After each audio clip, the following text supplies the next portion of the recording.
میں بتاؤں کیا ہے ووٹ، کیا ہے ووٹ نے تو فرعون کو بھی چنا تھا، ووٹ نے تو ہٹلر کو بھی چنا تھا، پر میرے نبی کو کسی ووٹ نے نہیں چنا، علی کو کسی ووٹ نے نہیں چنا، عمر کو کسی ووٹ نے نہیں چنا، صدیق کو نہیں چنا، عثمان کو نہیں چنا. تو پھر آپ اور میں کیسے ہو سکتے کہ اس ملک کا قانون ووٹ پہ ہو، وہ بھی 5 اور 6 سے کوئی عمل کرتا ہے؟ مجھے صرف اتنا سا جان.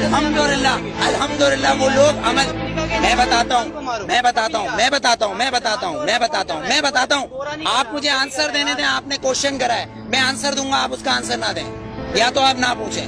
میرے نبی نے یہ نہیں بولا کسی معصوم کو مت مارو، لیکن میرے نبی نے کہا اگر تمہارے کعبے پہ کوئی حملہ کرے تو اس کو جواب دو. اقصی کے اندر نماز پڑھنا ہے مجھے، تمہارا قانون مجھے پڑھنے دے گا؟ میرا قبلہ اول ہے، یہودیوں نے اس میں گھوڑے باندھے ہوئے ہیں، تو پھر میں کیا کروں؟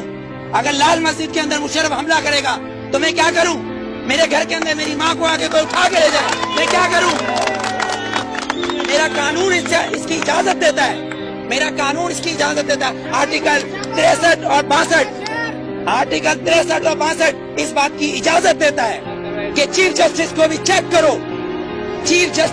چیک کرو. لیکن یہاں تو میں پارکنگ والا کھڑا ہوں، یہ پارکنگ والا میں کھڑا ہوں، یہاں گورنمنٹ آتی ہے کہتی گورنمنٹ کی گاڑی ہے. تو یہ جو گدھے کھڑے ہیں جن کے ٹیکس سے یہ گورنمنٹ بنتی ہے، جب یہ 10 روپے اور 20 روپے دے رہے ہیں تو یہ گورنمنٹ کیوں نہیں دے گی؟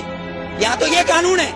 3 قانون، آرمی کا ایک، گورنمنٹ کا ایک، اور ایک مجھ جیسے اور ہم جیسے گدھوں کا الگ. کیونکہ ہم حبیب جالب کے بقول ہم 18 کروڑ گدھے ہیں، ہم 18 کروڑ گدھے ہیں. اگر صوفی محمد سواد کے یہ کہیں کہ میں دستور کو نہیں مانتا، آئین کو نہیں مانتا، تو وہ کافر، اس کو گرفتار کر لو، نظر بند کر دو، ٹھیک ہے، اس کو بند کر دو. اگر کوئی سیاستدان کہے کہ میں اس دستور کو نہیں مانتا تو وہ الیکشن کا حقدار.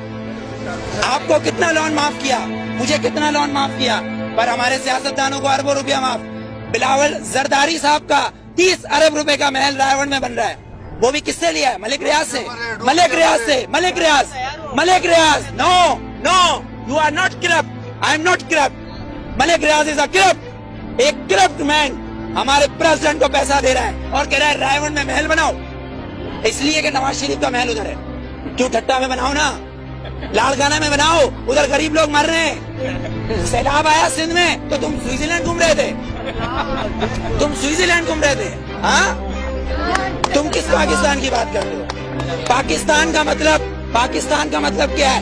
پاکستان، فارسی میں استان کو کہتے ہیں شہر، اور پاک ہے پہلا کلمہ طیب مانے پاک، اور طیبہ کا مطلب مدینہ ثانی ہے. یہ سن لے یہ یہودی حکمران جن کی ڈورے صرف